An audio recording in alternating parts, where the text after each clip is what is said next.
প্ৰচণ্ড উষ্ম প্ৰবাহৰ বাবে কাইলৈৰ পৰা সলনি হ'ব বিদ্যালয়ৰ পাঠদানৰ কাৰ্যসূচী। অৰ্থাৎ ৰাতিপুৱা 7:30 পৰা আৰম্ভ হ'ব প্ৰত্যেকখন চৰকাৰী আৰু বেচৰকাৰী বিদ্যালয়ৰ পাঠদান।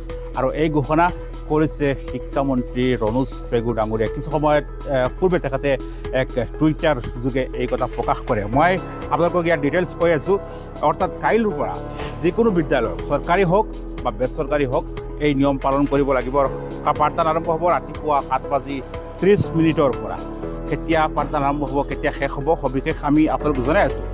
কাইলৈৰ পৰা পুৱা 7:30 আৰম্ভ হ'ব প্ৰত্যেকখন বিদ্যালয়ৰ পাঠদান। কাইলৈ অৰ্থাৎ বুধবাৰৰ পৰা এই নিৰ্দেশ কাৰ্যকৰী কৰিবলৈ নিৰ্দেশনা জাৰি কৰা হৈছে শিক্ষা বিভাগৰ ফালৰ পৰা। প্ৰাথমিক বিদ্যালয়ত পুৱা 7:30 পৰা দুপৰীয়া 12 বজালৈ চলিব পাঠদান। প্ৰাথমিক যিসমূহ বিদ্যালয় আছে এই বিদ্যালয়সমূহত পুৱা 7:30 পৰা পাঠদান আৰম্ভ হ'ব আৰু দুপৰীয়া 12 বজাত শেষ কৰিব লাগিব বা বিদ্যালয় ছুটি দিব লাগিব।